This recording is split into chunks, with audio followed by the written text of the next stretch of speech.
BA part first प्रायोगिक भूगोल की कक्षा में सभी विद्यार्थियों का स्वागत है।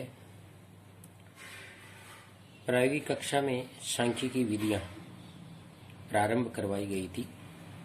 पूर्व व्याख्यानों में आप लोगों ने समांतर माध्य मीन के बारे में अध्ययन किया, यानी व्यक्तिगत श्रेणी, खंडित श्रेणी और सतत श्रेणी में माध्य किस प्रकार से ज्ञात करते हैं उसकी प्रक्रिया को समझा और कई उदाहरणों से उस अभ्यास करके मीन ज्ञात करने की विधि को समझा। आज के व्याख्यान में सांख्यिकी विधियों में दूसरी विधि है बहुलक। बहुलक का तात्पर्य होता है, अंग्रेजी के मोड शब्द से बना है और इसका अर्थ होता है ढंग, फैशन या रिवाज। यानी जिस प्रकार से किसी फैशन विशेष को अधिकांश लोग अपनाते हैं तो वो एक फैशन बन जाती है किसी चीज को। तो सांख्यिकी में मूल्यों में सबसे अधिक मूल्य जिसका होता है, जिस पद का, उसको हम बहुलक के नाम से जानते हैं। सांख्यिकी में अधिकतम आवृत्ति वाले मूल्य को हम बहुलक कहते हैं। जैसे उदाहरण है, ये एक सप्ताह के 7 दिनों के वर्षा के आंकड़े दिए हुए हैं। सेंटीमीटर में वर्षा के आंकड़े। पहले दिन सोमवार को 2 सेंटीमीटर, मंगलवार को 3 सेंटीमीटर, बुधवार को 7 सेंटीमीटर, गुरुवार को 1 सेंटीमीटर, शुक्रवार को 3 सेंटीमीटर और शनिवार को 5 सेंटीमीटर और रविवार को 3 सेंटीमीटर वर्षा हुई। तो 3 सेंटीमीटर की आवृत्ति, यानी सप्ताह में 3 दिन ऐसे आए जहां सर्वाधिक आवृत्ति 3 सेंटीमीटर की थी। तो यहाँ 3 सेंटीमीटर की आवृत्ति सर्वाधिक 3 बार हुई है, अतः बहुलक क्या हुआ? 3 हुआ। इसलिए बहुलक क्या है? बहुलक समग्र की इकाइयों के बारे में एक निष्कर्ष निकालता है। अब जिस तरह से मीन आप लोगों ने 3 श्रेणियों में ज्ञात किया, व्यक्तिगत श्रेणी, खंडित श्रेणी और सतत श्रेणी, ऐसे ही बहुलक भी 3 श्रेणियों में ज्ञात करेंगे। व्यक्तिगत श्रेणी में बहुलक ज्ञात करना पहली विधि जो है व्यक्तिगत श्रेणी। यद्यपि व्यक्तिगत श्रेणी में आवर्तियां नहीं होती है, केवल पदमूल्य होते हैं, इसलिए व्यक्तिगत श्रेणी में बहुलक ज्ञात नहीं किया जा सकता। व्यक्तिगत श्रेणी को खंडित श्रेणी में बदल दिया जाए तो बहुलक ज्ञात कर सकते हैं।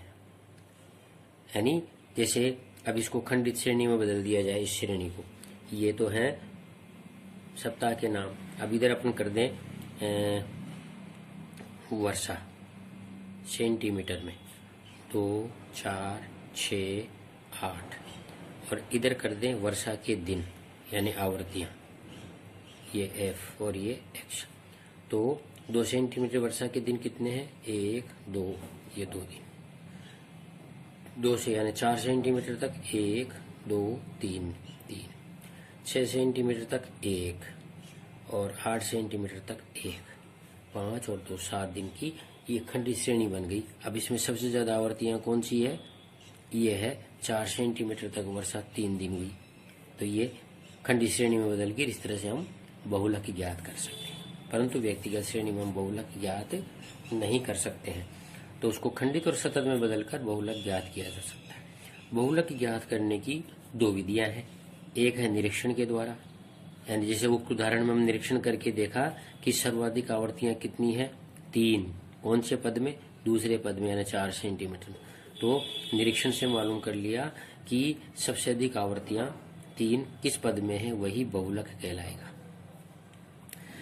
समूहन विधि, दूसरी विधि समूहन है। इसमें क्या करते हैं?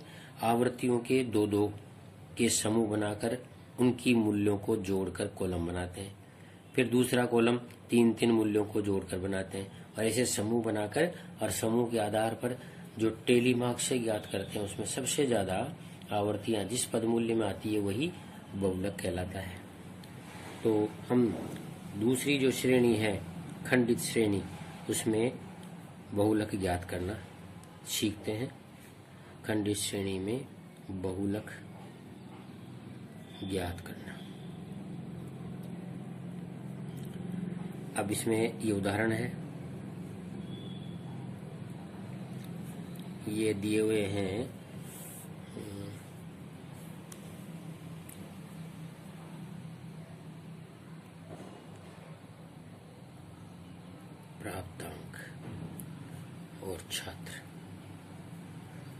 प्राप्तांक दिए हुए हैं, जैसे 10, 20, 30, 40, 50, 60, 70 और 80।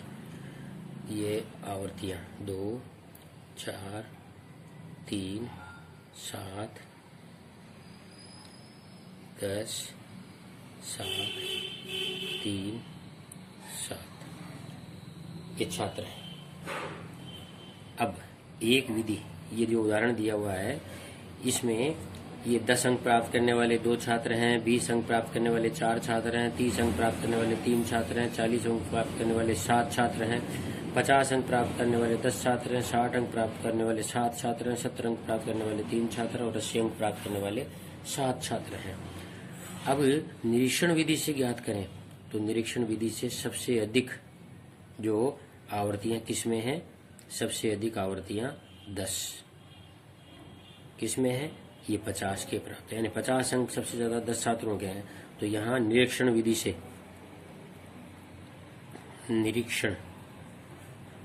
से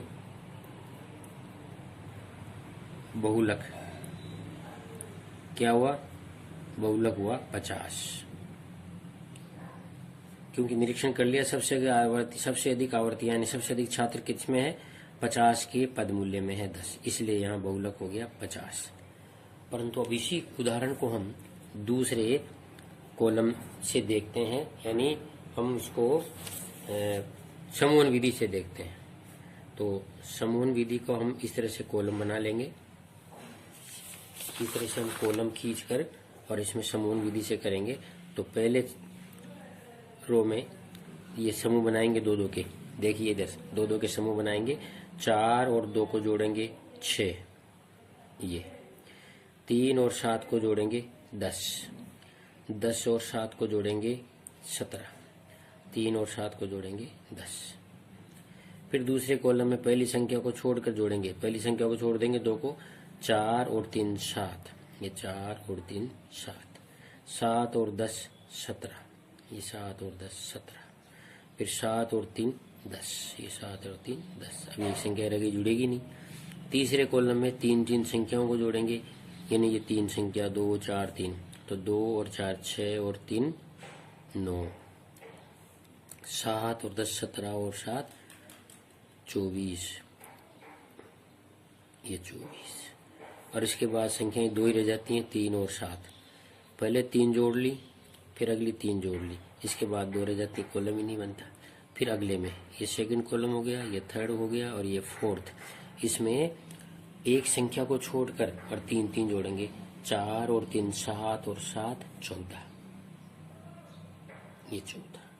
फिर ये 10 और 7 17 और 3 20, ये एक संख्या रहेगी, बाद में बनेगी नहीं, ये 20। इसी तरह से अगला कॉलम 5वां, ये 2 संख्याओं को छोड़ेंगे, शुरू के 3 का बनाएंगे, 7 3 10 और 10 20,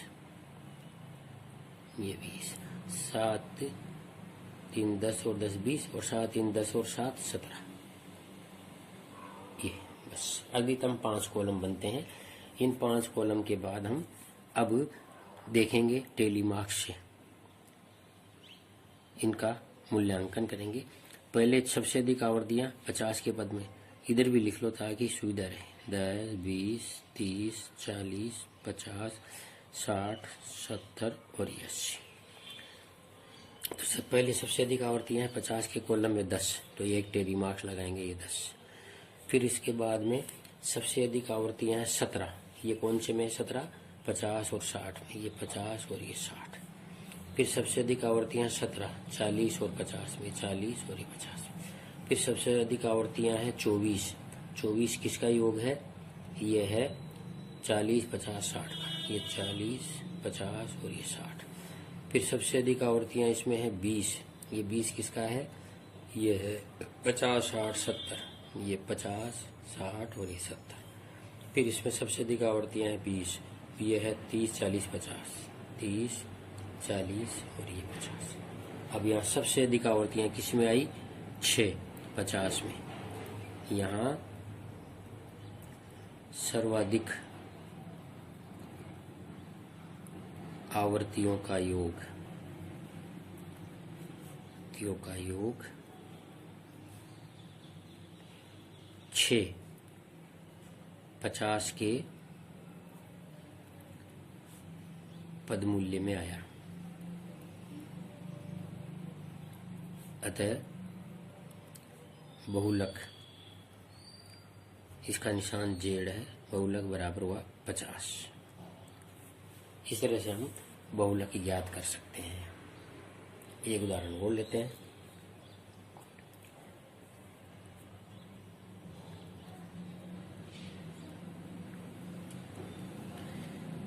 ये सप्ताह के दिन है और ये तापमान है डिग्री सेंटीग्रेड में।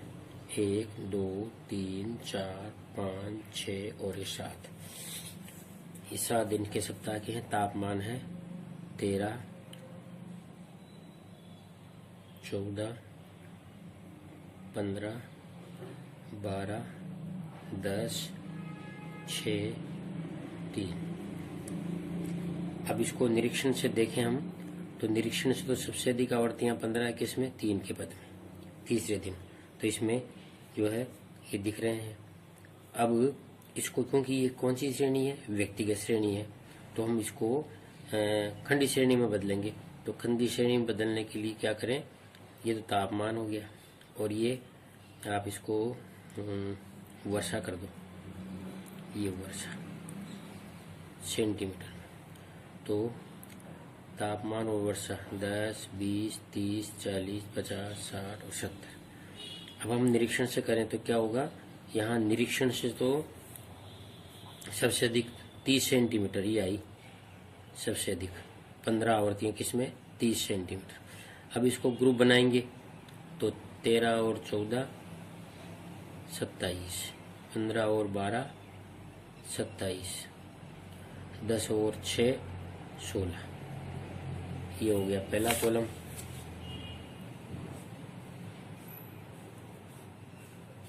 अब दूसरे कॉलम में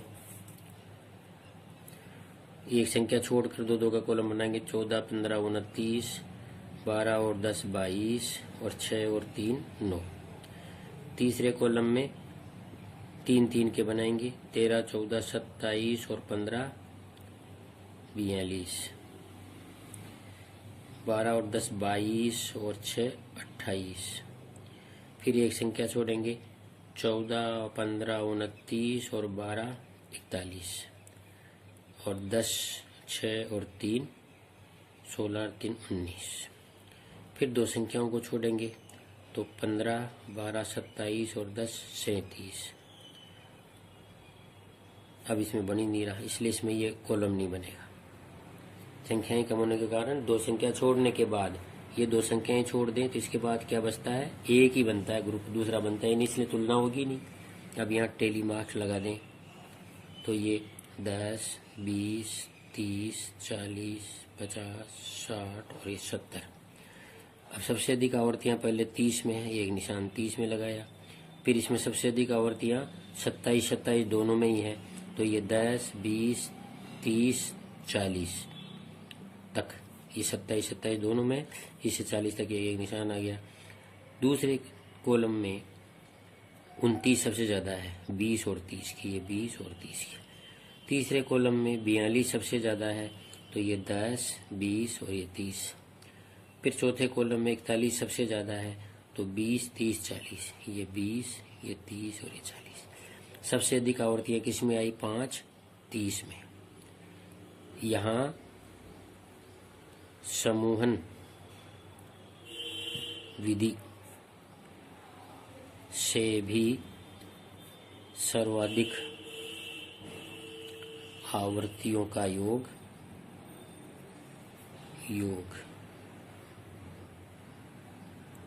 30 के पद मूल्य में आया। अतः जेड बराबर हो गया 30। यहाँ भी 30 था जेड निरीक्षण से, और समूहन से भी 30 आया, इसलिए हम इसे दोनों से तुलनात्मक रूप से बहुलक ज्ञात कर लेते हैं। ये खंडी श्रेणी में बहुलक ज्ञात करने की विधि है। एक तो निरीक्षण से देख लेते हैं, फिर ये समूह बनाते हैं। समूह में पहले 2 के समूह बनाते हैं, फिर 3 3 के समूह बनाते हैं, फिर इनकी टेली मार्क्स से इन समूहन की आवृत्तियों को योग कर लेते हैं। जिस योग में पद में सबसे ज़्यादा योग होता है उसी को बहुलक कहा जाता है। ये है आज बहुलक ज्ञात करने की विधि। बहुलक ज्ञात करने की खंडित विधि के बारे में, खंडित श्रेणी में जो विधि ज्ञात करते हैं उससे बताया। अब अगली कक्षा में आप लोगों को शत श्रेणी में बहुलक ज्ञात करने की प्रक्रिया को समझाएंगे। तब तक के लिए धन्यवाद।